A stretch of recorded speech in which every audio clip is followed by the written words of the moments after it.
میرے بھائی گئے ہوئے تھے حج کرنے کے لیے، تو میں ایئرپورٹ پہ ان کو ریسیو کرنے کے لیے کھڑا تھا، تو میرے ایک استاد محترم بھی اپنے کسی عزیز کو لینے کے لیے کھڑے تھے، تو وہ ایسے ہی انتظار میں کھڑے تھے، مجھ سے پوچھتے ہیں آپ نے حج کیا ہوا ہے؟ میں نے کہا نہیں۔ تو مجھے کہتے ہیں کہ لوگ سمجھتے ہیں کہ حج پیسے سے ہوتا ہے، حج پیسے سے نہیں ہوتا، حج ارادے سے ہوتا ہے۔ کیا بات؟ اور نیت سے ہوتا ہے۔ آپ ابھی حج کا ارادہ کریں۔ میں نے کہا کہ جی میں ارادہ کرتا ہوں کہ میں انشاءاللہ اگلے سال حج پہ جاؤں گا، تو مجھے کہتے ہیں کہ اگلے سال نہیں، اسی سال۔ کیا بات ہے؟ تو میں نے کہا اسی سال کا تو ہو گیا ہے شیخ، اگلے سال ہی آئے گا حج اس کے لیے۔ تو یوں میں نے ارادہ کر لیا۔ انہوں نے مجھے کہا کہ آپ ایسے کریں کہ آپ کے پاس چاہے 10 روپے ہیں چاہے 20 روپے ہیں، آپ اس کو اکٹھا کرنا شروع کریں اور باقی وسائل اللہ تعالیٰ خود مہیا کر دے گا۔ اور ایسے ہی ہوا۔ میں اس کے بعد ان کے کہنے کے مطابق میں نے جوڑ جمع شروع کیا، اللہ تعالیٰ نے وسائل دے دیے۔ ارادہ کر کے اپنے کوشش شروع کر دے، باقی معاملات اللہ کے پاس۔ دوسرا، یہ جو کیفیت کی بات آپ کر رہے تھے، میرا خیال ہے کہ یہ ہر ایک کی کیفیت جو ہے وہ الگ ہے، اور اس کو بیان نہیں کیا جا سکتا علمی طور پر اور روحانی طور پر۔ میں چونکہ ایک انتہائی بہت ہی ادنا اور پہلے قدم کا طالب علم ہوں، مجھے علم نہیں ہے کہ یہ باتیں لوگوں سے شیئر کرنی چاہیے کہ نہیں، لہٰذا میری جو کیفیت وہاں ہوئی، میں کسی ایک آدھ دفعہ کسی جگہ شیئر کر چکا ہوں، کر بیٹھا ہوں یوں کہہ لیں، اور اس کے بعد میں نے طے کیا تھا کہ میں نے آئندہ یہ شیئر نہیں کرنا۔ تو اس میں ایک پہلو بہرحال ایسا ہے جو لوگوں کے لیے اس کے اندر ترغیب کی بات ہو سکتی ہے، اس لیے میں اس کو ضرور اس میں شامل کرنا چاہوں گا۔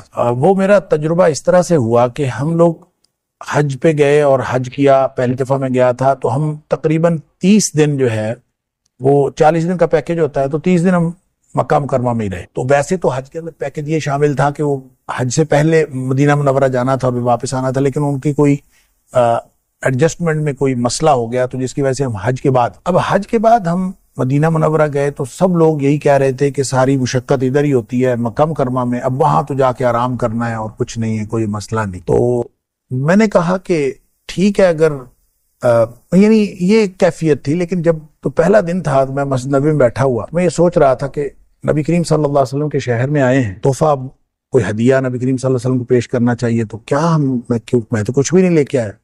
ایسے خیالات آ رہے، کیا بات؟ اور سوچتے سوچتے یہ خیال آیا کہ نبی کریم صلی اللہ علیہ وسلم کو پیش کرنے کے لیے درود شریف سے بہتر تحفہ کیا ہو سکتا ہے۔ پھر سوچا کہ درود شریف تو ہمیشہ پڑھتے رہتے ہیں، پھر خیال آیا کہ اتنا پڑھیں جتنا کبھی نہیں پڑھا، سبحان اللہ، تو پھر یہ شاید کوئی ہدیہ ہوگا نبی کریم صلی اللہ علیہ وسلم کی بارگاہ میں۔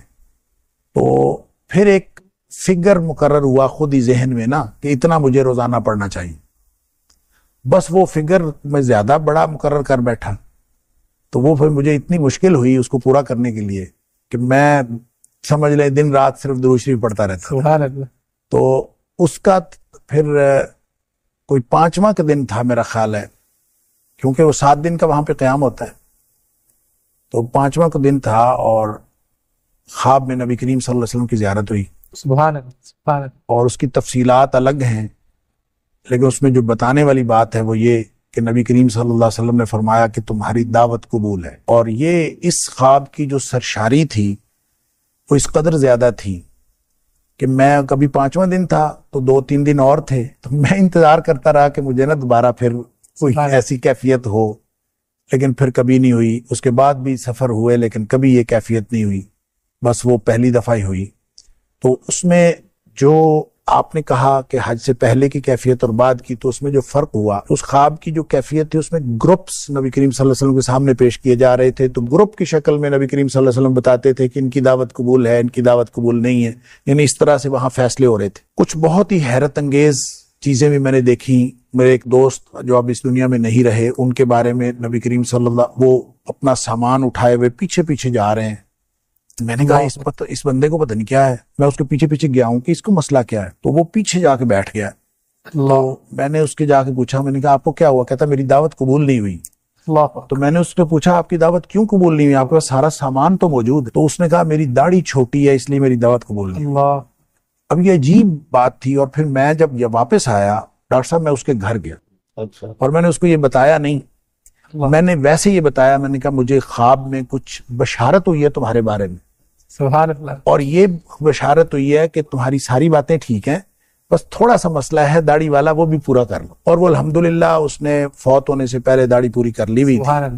اللہ تعالیٰ اس کی قبول فرمائے. لیکن میں یہ کہہ رہا ہوں کہ ان کیفیات میں جب ہمارا گروپ پیش ہوا نا، تو اس گروپ کو انہوں نے، نبی کریم صلی اللہ علیہ وسلم نے یوں فرمایا کہ ان کی دعوت قبول ہے، تو ہم سب خوشی مبارک سب کچھ. لیکن ہم جب جانے لگے ہیں تو پھر پیچھے سے آواز پڑی ہے، ہم دوبارہ پھر آئے ہیں، اور پھر یہ حکم ہوا ہے کہ آپ لوگ ایک دعوت اور کریں. اللہ.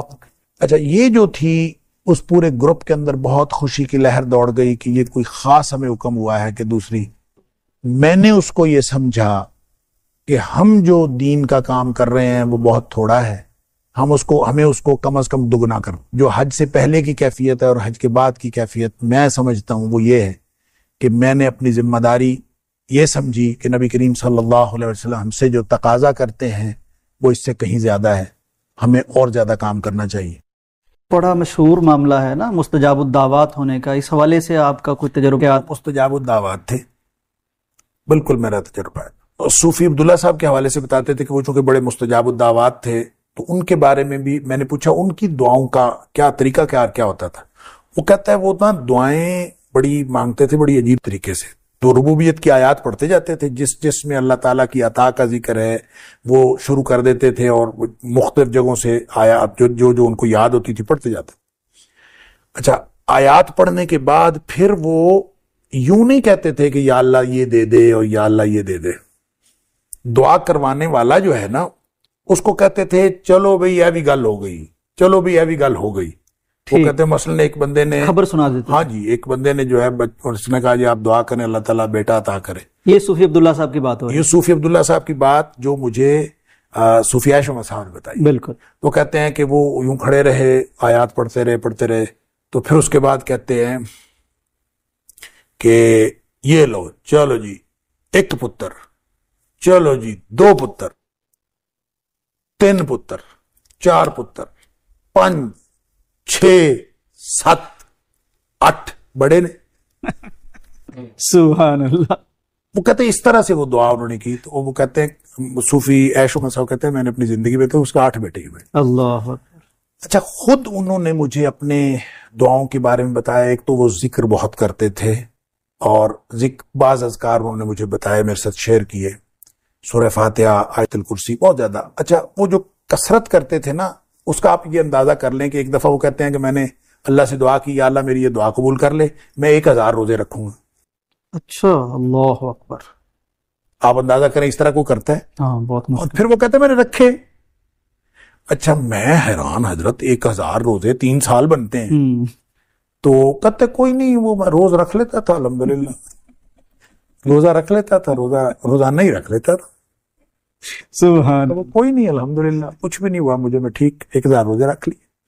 اب دیکھیں جو بندہ 1000 روزے رکھے گا، اور پھر وہ کہتے تھے اللہ کے رسول صلی اللہ علیہ وسلم فرمایا کہ جو دعوت الصائم ہے نا وہ رد نہیں کی جاتی. روزے دار کی دعا. وہ کہتے ہیں آپ روزہ رکھ کے تو دعا کر لیں، پھر رد نہیں کی جاتی جب گارنٹی ہے نبی پاک صلی اللہ علیہ وسلم نے دی. ڈاکٹر صاحب بہت شکریہ آپ کا.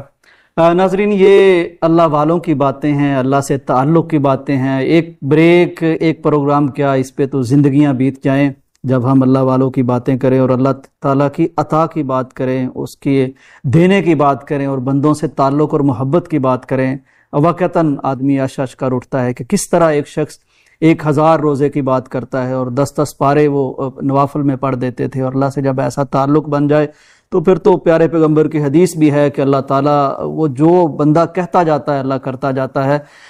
پروگرام کے آخر میں ہم دعا کرتے ہیں کہ اللہ تعالیٰ ہمارے اس بزرگ کی قبر منور فرمائے، جنت میں ان کے درجات بلند فرمائے، اور ہمیں بھی ایسے اللہ والوں کی اسوہ پر چلنے کی کچھ نہ کچھ اللہ توفیق عطا فرما دیتا کہ ہمارا بھی کوئی بیڑا پار ہو جائے.